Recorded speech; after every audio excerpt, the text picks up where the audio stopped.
This program is designed to provide general information with regards to the subject matters covered. This information is given with the understanding that neither the hosts, guests, sponsors, or station are engaged in rendering any specific and personal, medical, financial, legal, counseling, professional service, or any advice. You should seek the services of competent professionals before applying or trying any suggested ideas.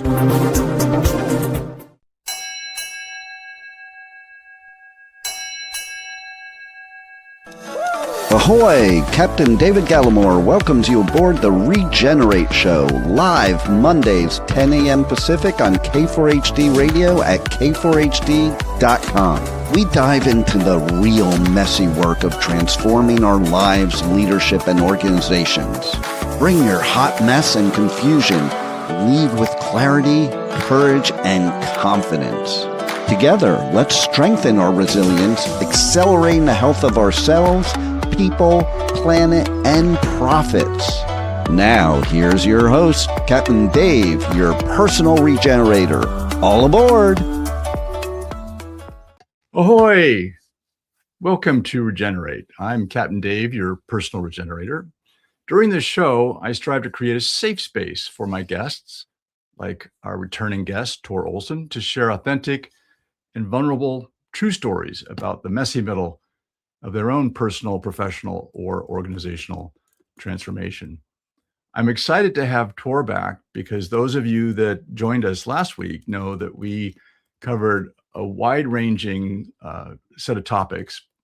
And when we did our little retrospective at the end of last week's show, we all realized that we could probably double-click on some of the more interesting kind of facts and data and the stories that they're telling regarding our changing planet.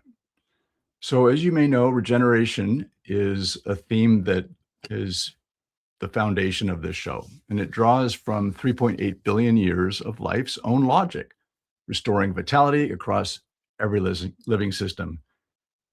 The idea is that if we can make little shifts as human beings, we might be able to do our fair share to help improve the health of our people and our planet.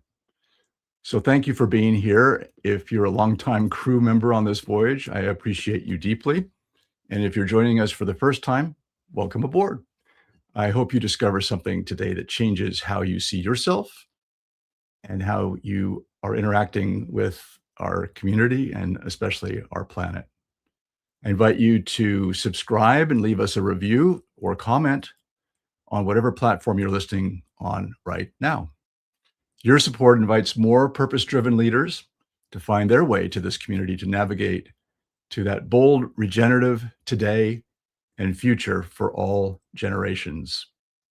My personal mission in this chapter of my life.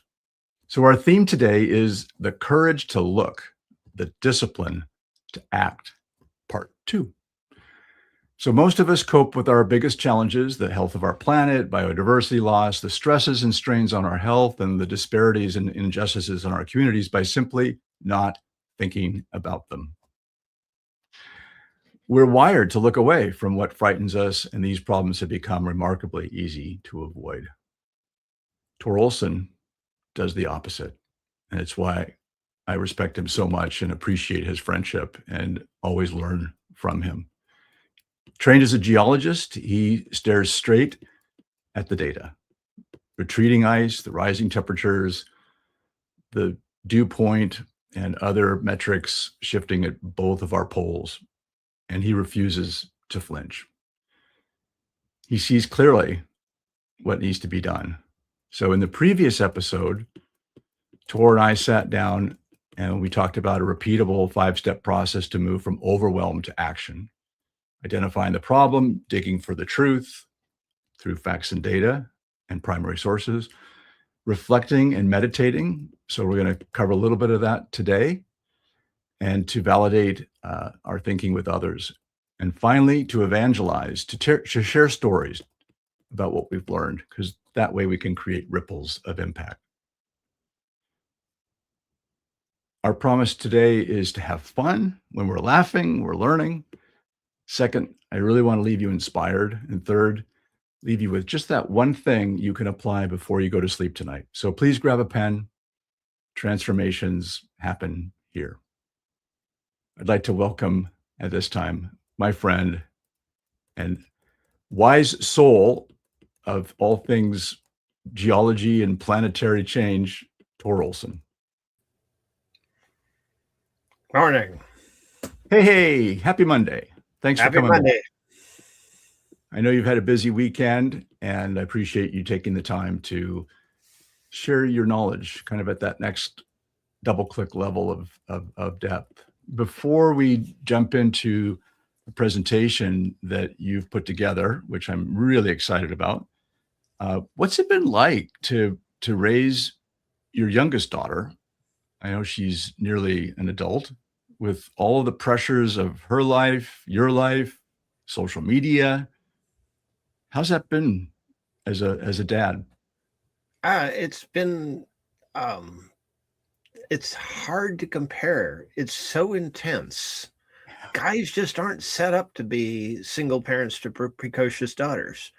So I like it to say girls are 10 and men are 1. And I've been climbing up that slope, kind of like climbing Mount Everest without any experience. And it by itself, it's thrilling. I've gained so many skills. The harder you press yourself, the bigger the reward.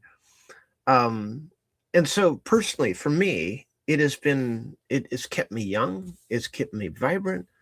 I have an awareness of things I never would have had any other way. I think that's so true in my own experience. I've got an adult son, Ian, who's 32, and our daughter, Catherine, who's 29. And truly listening to them and listening to learn, not just to listen to then try to coerce them into my way of thinking or my way of living. And I'm a better man because of it. Well, it's more, I got good enough I could read my daughter. I learned that most communication is not verbal, it's body language. It's how, that inflection, that look in the eyes. I don't say, how are you today? I look. Yeah. And our daughters, this may be a very, very gross mischaracterization, but our daughters are very good at the eye roll. Have you experienced the eye roll? Right. Yes. Oh, Dad. Well, yeah. But I again, there's all kinds of parenting guides. But when it comes down to it, the more play dates I did with my daughter, the faster she matured. She got to see how other people lived. Yeah. The more I kept the food tasty to her likings, the more she ate, the healthier she was. These are very basic things. You got to be close enough to a person to learn their tastes, learn what activities they like to do. Yeah. But the more we did of those, the faster the stronger she got, the faster, the more mature she got. So even her chronicle age is 18. She's more like 22. Yeah. I know that my wife, Margaret, and I, our goal as parents is to help produce healthy, happy, productive, living their ikigai, their reason for being, what gives them joy, what they're passionate and gifted at, what the world needs, what they can make become financially independent. And what they choose to do, as long as it's legal, is really up to them. It has nothing to do with my preferences or Margaret's preferences. It's really helping meet them where they are. Exactly. Yeah. And that means when they make kind of crazy choices because their executive function is perhaps not quite as developed, they haven't had quite as many brushes with poor decisions. You just kind of got to let natural consequences parenting take over. I accelerated that process though, because the more my daughter could see other people making mistakes, she learned from them. Yeah. I call that the second mouse gets the cheese. You get to learn from the more you interact with people, the more you learn from their experiences. Yeah. Yeah. And I think in this day and age, creating young people, young adults who can think for themselves to challenge the news cycle challenge what others may be thinking and seeing that's often driven by social media or driven by advertising or corporate interests, to help young people develop their own discernment relative to their own values and what gives them joy and being independent thinkers. Yeah. Yeah. Well, yeah. Or I sum it up, thrive in our crazy world right now. Yeah. So it sounds like you're developing a very thoughtful young woman. She's clear about what she needs, and she's not afraid to ask for it, and that you're discerning, trying to help her navigate this crazy world that we're all living in. Yeah. I mean, you got to be a fairly tough person. I mean, driving on the roads, not for the faint of heart.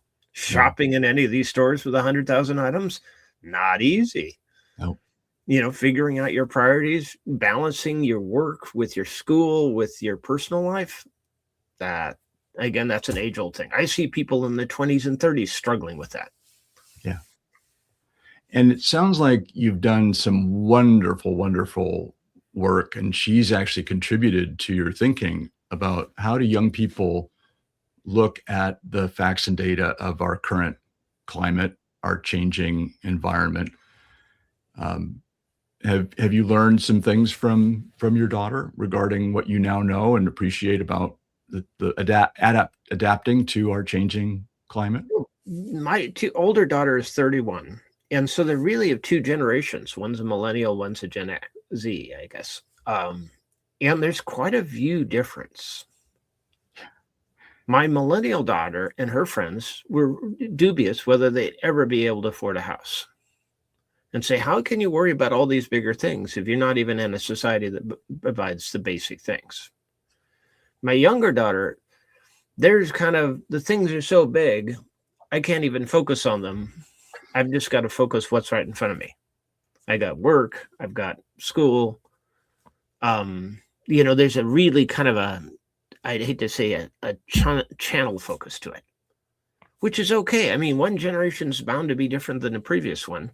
And we're kind of in a particularly fraught time. We've marched into the modern age. We've solved so many of the problems of the old world. If you look at all the problems in the 40s and the 50s, 60s, we just solved them. We live longer, we live healthier, we live in nicer houses. All these things have been solved. And we created a whole new set of problems. Because society thrives that I'll just sum it up in theological terms. We love our neighbor. That's the first thing in a society. And the second is one generation succeeds another. And we've done horribly at this succession thing. Yeah. And it's just like we threw caution to the wind. We got so caught up in ourselves and, the me generation, our personal success.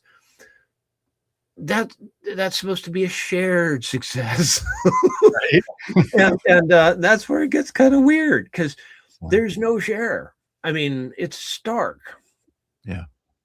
I mean, there are lots of well-minded people that are trying to soften that, but it's like being at a game where it's all about the players in the field and everybody's cheering, and there's just little voices on the side like we should be a community. Yeah. Well, my friend, I think we have another show that we could double tap into from this line of discussion. But time is never our friend, so I'm going to invite you to kind of tee up this presentation. We'll have Rebel present it, and I'm looking forward to learning from you and having a rich discussion about what you're seeing that's changing in our environment. And you've got some really cool creative ideas. I'd love to also share a few. So we not only scare people appropriately with facts and data, but then point to hope. Absolutely. And mind you, I have deep respect for all the people at every level. So see this as like a top level discussion, the whole planet. Yeah. Because in no way do I want to diminish the contributions of people on the ground doing really good work. Yeah. I'm going to contrast the cold earth that we grew up with, my grandparents grew up with. and that the clouds over the oceans blocked sunlight. And from space, you get a sense where the Earth is absorbing heat or it's in balance. The first satellites went up there. They said it's largely in balance. You get extremely dry and cold at the poles. You look at all the explorers of the poles, it was really cold and dry up there. I mean, so dry that, your breath would freeze. They again, all the explorers of the pole, they just describe the intensity of going up to the Arctic or the Antarctic, all those failed expeditions where people died. The evaporation was low. When I grew up going to Washington State, the soils never really dried out. They were always kind of damp. And hurricanes, they've always been with us, but they were very narrow. And look at the pathway of destruction they caused. And again, they were terrible and they were horrible, but they were very narrow. Contrast that with today, we've got less clouds over the ocean. Again, dust, soot, carbon dioxide, there's a whole bunch of things, but it nucleates clouds and you get more sunlight absorbed in the ocean. Ocean is blacker than asphalt for absorbing sunlight. It absorbs like 97% because the sunlight penetrates deep into the ocean. So we're not just heating up the top layer of the ocean, we're heating up like the top 5,000 meters of it. And when you figure out how much energy is in the mass, it's about 2%. 2% of the sunlight is being absorbed where it used to be reflected. And so you say, well, that's 2%. It's small, but it's enough to get your oceans warm. And once the oceans get warm, they don't cool off slowly. I mean, you're going to need to do something major. The moisture and warmth rises at the poles. That blocks heat radiating to speed. Just like here, if we have clouds over us, we're warm, but if you have clear skies, it just, it gets cold. And that is because if infrared can radiate into space, but water and particularly it blocks it. So think of it like the Earth is it had all this heating from the equator and a big air conditioner at the poles. We're making that air conditioner less than fast while we're getting the poles hotter, the equator hotter. And a weird thing, and my daughter and I, she studies things in botany. The evaporation rate rises. The soils dry out faster. They get really crispy and crunchy, even though there's more water in the air. And the hurricanes are a lot more wider. The average hurricane energy, if you track it, it's the total surface area and the average wind speed. We don't care about the top wind speed. We care about the average wind speed and the water content. Multiply those three numbers together, you get a number, and that's steadily going up. Because in previous geological ages, I think it was in the Cretaceous, we were talking about hurricanes. We'd just sit over a barrier island and erase it and transport all the sand inland about 200 miles. And they said that was a big storm, and that's what we're getting. We're getting progressively fatter, longer, storms that just sort of sit over you. So I was doing a delivery of a catamaran of a couple that I had taught to sail a couple of years back. And I was in St. Thomas waiting for some parts. Mm-hmm. And we had not one, not two, but 3 hurricanes that were coming through. Oh, I just created some balloons by serendipity. Yeah. Apparently that's a hack. 3 fingers up is you create balloons. Who knew? And it was intense, my friend. To do it all over again, I would not. I put myself far too much at risk trying to keep this catamaran safe in the harbor. I should have just tied it off and sought higher ground and safety. But I was committed to my client and wanted to make sure the boat was safe. But it was absolutely raging. And those that had been in that region for years and years and years were, just like you said, this is unprecedented. Yeah, well, you're getting, I don't remember which hurricane, but it went up into Tennessee and was causing massive flooding there. The idea that this is only a coastal problem, not true anymore. No. And Seattle area, I understand we're getting tornadoes where we've had some in the 50s, but we're getting That's on the rise, apparently. The more energy you put in the atmosphere. Now, weird, energy doesn't track with temperature. If you get wetter, you got higher energy. If you got dry and warm, you actually are low energy. So if you put low energy next to high energy, well, that's where you get big storms. And there's just a lot more energy in the atmosphere. And I'll show you. This shows the U.S. Drought Monitor. Again, University of Nebraska does a great job. They work with the Department of Agriculture. And you can see that the United States, very much like other continents, it's kind of drying out in the middle. This is a pattern we saw in geology of previous ages where the interior of the continents would tend to dry out. So, Tor, just to orient our audience, the white areas are the driest. Is that correct? White areas are normal. Okay. The colored areas, particularly the red, is extreme drought. Okay. All right. Very good. So we talk about a percentage of the United States. Now, huge amounts of moisture have been flowing up through this area from the Gulf. So there was a big drought here and it's gone away, but the West is developing. So we moved the drought around, but the amount of area in the drought, it's like 4th of July somewhere in the United States. Yeah. Well, and just looking at Washington State's colors, I know the Bear Gulch fire, which was over 23,000 acres, it was just over a mile and a half away from where I am right now at Lake Cushman. It was because it was just so bloody dry. No snowpack last winter and hardly any rainfall in the spring. And so it was just a tinderbox waiting to happen. And when some kids shot off some fireworks, of course, the thing just went poof. Yeah. Yeah, no, it's real. I mean, the Los Angeles fire, that was terrifying. Yet the drought map showed it going to extreme drought in 3 weeks because of this really dry desert offshore wind. Again, the drier the landscape, the bigger the fire. This is just the sea surface temperature. And you can see that, just going back to just in the last, I guess, 30 years, we've gone up a degree on the ocean. And I've seen a lot of people do the calculations, and they say to move the ocean up an entire degree Celsius, that's huge. And we're above every other record right now. I mean, this is an ongoing thing, and it seems to be accelerating. So again, to remove the clouds, the sunlight is doing the work. It's not, this radiative forcing from CO2 is a very small part of it. You just got to watch how the clouds aren't there to block the sunlight.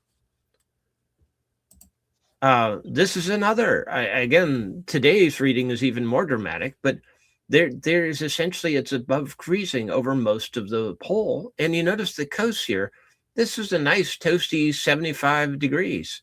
I mean, it's in the 80s today, but essentially the North Pole isn't there anymore. At least during the summer, it's just not there. I just use these as evidence to say that the world is changing, because even though there's a snow ice back there, it's very thin. It's kind of just becoming a slush. And there's all things like that. You just see the ice extent, and it's at a record low. And during the summer, it just drops out because the ice is very thin. And this is the one that I really want to highlight. This is the precipitable water standard anomaly, which is to say, it's a statistical say that if you're a standard anomaly of 1, that's like 1 in 10. If it's 1 in 2, it's 1 in 100. I like to just say it's a number of zeros. So this structure right here, which is coming in right around 5 to 6 an anomaly, it's just unprecedented. That's the pole right there. And you've got this mass of moisture over the pole, which means it's going to be nice and toasty up there. So that there's, you see all the humidity up through, this is Baffin Island and all through up northern Canada, but you see it over in Russia, you see it over in Europe. France just had a tremendous heat wave. So, basically what geology we were taught is follow the water, and the water is getting to the pole. If you look at this band, I've been watching this for a long time, so maybe it's more obvious to me, but somebody blew up the tropics. This used to be a fairly tight band of thunderstorms. This is precipitable water per square meter is measured from space. So just think of a column, 1 square meter going to space, and how much water is in that column. This area here in the tropic is about 60 kilograms of water in that column, but you're seeing this blob up in the North Pacific. I mean, that's level of Oregon, and you've got tropical water up there. This plume is about to hit Europe. I've seen these tongues in this blue. Again, a wintertime storm in the Northwest that has a lot of water is in these light blue shades. You also see this pattern. There's one leg, there's another leg, there's a third leg, there's a fourth leg. You get the synchronicity of the world climate. The saying in geology is under low energy, you get chaos. Under high energy, you get nice orderly patterns. I mean, we see that in the rocks. It was just crazy wet here and crazy dry there. So, you know, the tropics is responding very quickly, and all that moisture, and again, that moisture is not forming clouds, it's just in the air. So, Thor, can I just ask a naive question? Sure. If you look at that picture, for example, over a much longer time frame, like maybe over the last 200 or 300 years, can we differentiate what Mother Nature, through her receding ice age, would be creating versus what human beings are creating or contributing to creating by burning fossil fuels and methane, et cetera? Do we have a way to differentiate? That one's a challenge because I don't have this where the temperature of things they track very closely. They don't track this. I'd have to work with people to see if they could assemble a slideshow, and it would take quite a while. But so you just have to take it on my experience of watching this. The tropics used to be a narrow band. Yeah. Now you got all these. It's like you set it on fire. It's reaching out with these tendrils that go everywhere. I've seen tendrils go all the way up over Alaska. When we get, you know, this is, you know, those pineapple expresses we get to the winter. This is like this on steroids. So, I mean, the oceans, the cloud cover over the oceans is really changing. Yeah. And you're seeing this in the warmer water. Antarctica has this delicate system. It's got a layer of relatively less saline water that's very cold. That's what the ice pack forms in.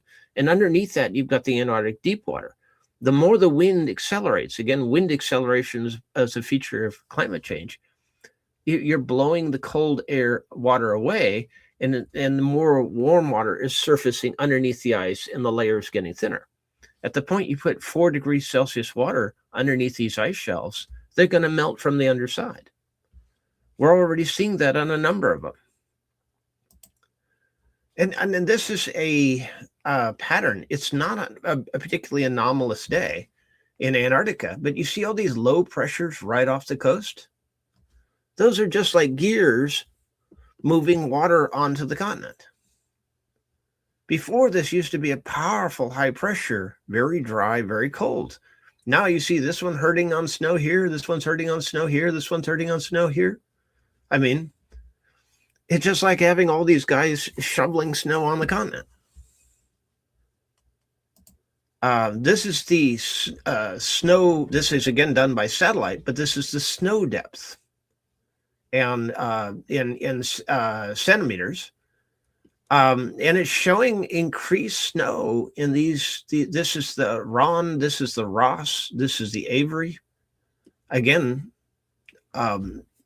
it's tricky to do this because the ice surface is not flat, and they've got to do various things. That it shows to me that you're getting more snow on the continent. And while that's been hailed as many people as a good thing, it warms the ice because the more snow you put on the ice, again, increased snow insulates the ice and makes it because snow melts easily. It forms meltwater. The meltwater goes down the cracks. It carries the heat down deep into the ice and gradually heats it up. At the point you start forming melt pools, this puts enough pressure on the ice to hydraulically fracture it. They've just shown it as it goes down, the pressure keeps the water liquid. And all it takes is a strong wind to cause a domino-like collapse. We saw this. This is the Larsen ice shelf collapse timeline. We noticed this in January of 1995. This was a while ago, where the large icebergs calve off the Larsen. It's roughly 2,000 square kilometers of the Larsen, they disintegrate. Now that's at the very end of the peninsula, so it was very vulnerable there. But again, we saw a run up, and in 1998 to 1999, the Larsen loses another 7,000 square miles. And then finally, the climax was on in 2002. It just disintegrated. Over 35 days. That's when we did readings, and it was just gone.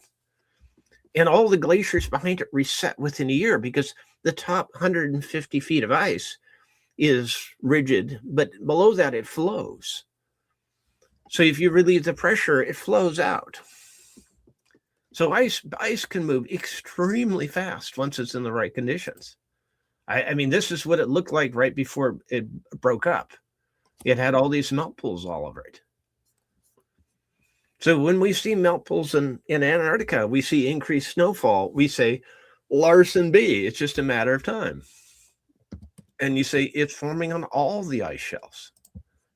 So how to deal with the worst case? My geology professors back in 1984 talked about the sequence where more energy would put more moisture over the pole, more things like this.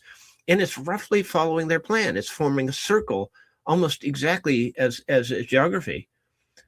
They were predicting sea level rises of multiple inches to a foot per year, because once these ice shelves start collapsing, the glaciers behind them reset, there's nothing really to hold it back. It's just ocean. The ocean will carry it away. West Antarctica is essentially a depressed rift zone. So once you take the corks off either end, it'll all just go into the ocean. That's a lot of ice. So this is the worst case. And I'm not saying it's a certainty. I'm just saying it's a risk. But how would you deal with it? And you've got $200 to $300 trillion of real estate at risk. You've got China as one of probably the biggest risks, because it's three major metropolitan centers: Beijing, Shanghai, and the Pearl River Delta outside of Hong Kong. They're right on the water. They're all river deltas. India, Europe, and the US, we've got multiple cities. You name a city on the east or the west coast, it's got a big port. So, I make the case to a lot of people that say, well, so what if the sea level rise? No, you're looking at chaos in your financial markets, in your insurance markets. You're looking at half the real estate by value becoming worthless. That's a huge shock to a society. So I see them, they're going to rebel. They're going to demand action. You can't do this. And they're going to block enough sunlight to freeze the poles. That's really the only way you can stop a collapse of Antarctica once it really gets going. And I hope not to be right, but every time I see these big heat waves hit Antarctica, I say, okay, if we have to, and the cost is around $30 billion a year to put enough silica dust, just like a volcano, because a big volcano eruption, you get a year without a summer. It's the same idea. You block enough sunlight. You're going to have to make payments to the northern countries because they're going to get Arctic-like conditions in them. You're going to have to cool the earth a lot because you got a hot ocean. You need to have enough ice pack around Antarctica to hold back the ice sheet so they don't collapse more. So it's going to be a shock. And you're going to have to do, again, the deal is we're going to cause an ice age so we buy time to capture enough. And so I estimate they're going to spend around $300 billion a year at the federal level. That's in addition to all the other things, because we all need to do our part to capture the 1 to 2 trillion extra tons of CO2 because even if you take it out of the atmosphere, it's going to come out of the water. The oceans have been soaking up a lot of this carbon dioxide as a storage. It's all going to come back once you start removing it. Yeah, that's been my understanding. The ocean was a net heat sink, and now it's actually saturated, so it has to release that heat. Well, it's soaking up that heat. It's the thing that's been moderating our world, so we didn't get extremely hot. I mean, if we were mostly land, we would have been insanely hot by now. Yeah. But that's a mixed blessing, because once you've got a hot ocean, you're headed for the Cretaceous. I mean, that's the last geological age with the dinosaurs, and that was a very different world because you didn't have ice caps. But the stratosphere, just for reference, the first 10 miles of the atmosphere, above the top of Mount Everest, about 50,000, about the top of where planes fly is in the right at the top of the troposphere. That's basically where it's wet and clouds and all that. When you see big thunderheads, they brush up against the top of the troposphere and they flatten out. That's because the stratosphere is very dry, and things put up there, very fine dust, will stay up there for a long time. That's the problem with volcanic eruptions, is they puncture up into this upper stratosphere. So you basically got to load up a bunch of planes and scatter dust up there. And again, silica dust won't react with the ozone. Sulfur does. It forms sulfuric acid and it rains out. So you got to be nice to the ozone while you do this.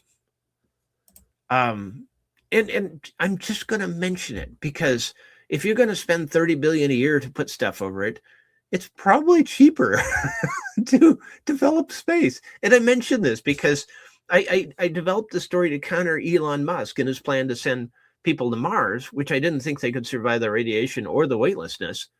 But if you send robots to a near-Earth asteroid, you can turn it into a shuttle. It's just a rock. You make it into a spinning cylinder. You've got radiation shielding. You've got artificial gravity. You put enough people on either 9 Metis or 16 Psyche, and you put stuff at a very high altitude, basically just skimming the top of the atmosphere. You put these ultra thin sheets of silica. When they burn up in the atmosphere, they produce silica dust. So this would be a lot cheaper if I had a say in this. I think it'd be a lot cheaper. A lot cooler in a lot of ways. So, $30 billion a year mounts up. Another mention is the Columbia River basalts, which are a huge magmatic promise on the United States. It's a fantastic place to sequester CO2. So if you're going to capture CO2 in massive amounts, again, basalt rock is very rich in low oxidation metals. Again, it's rich in calcium oxide. You mix it with carbon dioxide, it will naturally form limestone. You've got several other metals that all do the same. It's about 30% low oxidation metals by weight that you can. So if you were to capture a whole bunch of CO2 or generate a whole bunch of CO2 by decomposing limestone, you soak it into the Columbia River basalts. Again, you could put 1 trillion tons up there, no problem. So they just, carbon sequester in parts of the United States like the Louisiana Gulf Coast make no sense because you're just putting it down and it's going to come back up. But in the basalts of the Columbia River basalts, it naturally soaks up carbon dioxide. And so this is kind of my rough timeline because I'm watching the acceleration of heating and snow and other things in Antarctica. And I'm kind of guessing Antarctica is going to start collapsing in about 15 or so years. That's just, watching the progression and things like that. So somewhere around 2040, property owners will demand relief around 2045. That's when sea levels really start to rise. And you get a neo-ice age, which I kind of see lasting about 50 years. You don't just make 1 to 2 trillion tons of CO2 go away overnight. It's going to be severe at first because you got to freeze the poles, but it will moderate as you bring the levels down. So, at year 40, it's going to be quite moderate, and it's going to give way to a restoration. Universities and seed vaults and other laboratories around the world have samples of all these creatures that are rare or endangered. Again, I'm hopeful of the technology to restore these habitats that we've lost. We'll restore, if the polar bears go away, we can restore the polar bears. The penguins go away, we can restore the penguins. Now, this is kind of, my vision is if people do this conservation, we can ride out the storm, and then, round year 2100, we're going to be back to a now stable Earth with about the right CO2 levels, and things will be roughly as they were in the 1880s. I'm using that as a reference when things were in that kind of stability. That's all my slides. I mean, that's my vision. That's why I'm hopeful of the future, because I'm looking to that restoration and say, don't be worried. Do our part. Things are going to get crazy for a while. But, I see this as logically how it would play out, because all those property owners just say, if you want stability in your society, you have to do this. And if you're in Norway or Sweden or Finland, it's going to get really cold. Skiing will be fantastic, but you got to take the positive. And I mean, again, this is a tough choice, because if you get into a crisis, 9 people are going to benefit, 1 are going to get frozen. Now, there's a good frozen, you open ski resorts. Bad frozen, you can't grow anything. Yeah. Well, this has been so revealing of how the facts and data that you've been monitoring for many, many years, and seeing these trends and then helping us through the story that you've curated, I'm really grateful for. And I'm optimistic as well. My dad, Peter, used to say, human beings, we seem to have to get our nose and our toes right over the precipice. So imagine the Grand Canyon, which is, 4,000 feet, straight down if you are at the canyon edge. And then we act. One of the things that your story, however, points to is, if we act too late, if we let our worst human tendencies, which is to procrastinate until it's right in front of our nose and our toes, we can't reverse the ice as quickly as we would like. We can't change the currents. If the current that's driving a lot of the weather patterns across the globe, if those currents in the Pacific and the Gulf and the Atlantic, if they flip and reverse, that's not going to be a quick return to normalcy. Am I right about that? Well, you just think of this as, the longer you let this fester, the bigger the ice age will have to be to correct it. And more expensive. Yes, because even if we rapidly electrify now, which would be a fantastic thing, you still got enough stuff in the atmosphere to cause the clouds to be less over the ocean. You're still going to absorb heat in the oceans. Again, CO2 major effect was not the forcing. That was what a lot of people thought it was. It was just very subtly raise the cloud deck. And that clears the clouds over the ocean. I mean, one of the things in geology is, how did you switch from these ages? They were really wild ages. There was very little things. Yeah. So we look at China converting 1 billion tons of steel, or 1 billion tons of concrete, all these things to build their things. That was bigger than any number we had for these other ages by itself. So we are moving into the Cretaceous, where that would take millions and tens of millions of years naturally. We're doing it in 50 years. Like, wow. Yeah. And that's what I wanted to show our audience. So Rebel's going to put up my screen. Let me make sure I get to the right screen so I can actually manipulate it. So Rebel, if you would. So can you see? Yep. The blue in the lower left and the red in the upper right. So this is a graph that overlays 2 sets of data. The average temperature, represented by the blue and then the red, across the globe, from 1850 to, apparently this data only goes till 2024.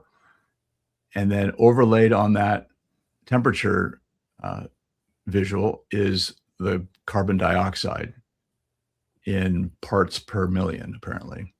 Yes. And if you look back at about 1880, it was about 290 to 280. That's the stable amount. Yep. So, what I love about facts and data, liars figure, figures lie. There's always opportunities to spin the data, spin the statistics, but this one is pretty clear, right? If you trust the underlying data, which these temperatures and this carbon dioxide is being measured by lots of different countries, lots of different agencies within those countries, lots of scientists across the globe, and there's a consensus, which I always appreciate, right? If there's divergence in the facts and data, well, okay, maybe I can't really trust it, but there's a convergence on this, and it's very clear that what is driving a lot of the change is not Mother Nature, but us, human beings. Yes. And as much as I like this and I've seen this, I don't find it persuasive. So say more. Oh, because this is a relationship of carbon dioxide to temperature. What really changes the world is energy. Just like driving a car faster and trying to go around a corner, you notice a big difference. Because the clearing out of the ocean, the clouds of the ocean is causing the oceans to heat up. And oceans, the heat mass in the air, the entire air, if you were to liquefy it, it's about 10 meters of about 30 feet of material. And if you look at the ocean and you're going down 5,000 meters, that's 500 times as much mass. And so the impression is if we were to turn off adding CO2, that temperatures would go back. And I say, you got to watch the oceans. So is there an equivalent facts and data overlay story related to energy? Well, that's the three branches. The atmospheric group focused on exactly that, the relationship of CO2 to temperature. That's what they were asked by the governments, the IPCC. 99% of scientific literature relates to that.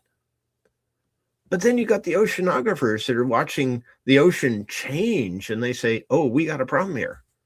Right. And then you get into the geologists like me that are, again, my professors came from the oil and gas industry. They were in charge of figuring out the climate of previous geological ages. And they said, if you apply that same logic to this, you're going to get this crazy situation. So maybe you and I can offline, and I can put it into the show notes. If there's a visualization that's as clear as the CO2 to global temperatures, that correlation, but rather now energy. And how is that perhaps being impacted by us? Well, the energy, when you saw that image of how the tropics is now big, yeah, that's raw energy. That means that the rate of air movement is faster. So from sailing that over time, maybe there's a visualization that we can uncover and share with our listeners that speaks to like prior to 1850. Yeah. And how it might over time be accelerating. That's kind of what I'm interested in, if that's true. And the last show I showed how the time lapse by months of how the oceans have been warming up, the sea surface, that we do have data for. Because when you go back prior to the space age, they just had temperature sensors. Some of them are on the ocean, some of them in the air, but that's all the data set you have. So you can't really do those extrapolations back into the past because you don't have the data. However, us geologists, we don't care. One of my tests was a chunk of rock, fossilized wood from Baffin Island, and it explained this. And so we had to draw these weather patterns where you got enough heat to the Arctic to keep the forest from freezing. So we don't really struggle with a lack of data because we can see it in the rocks. Yeah. So Thor, time is never our friend.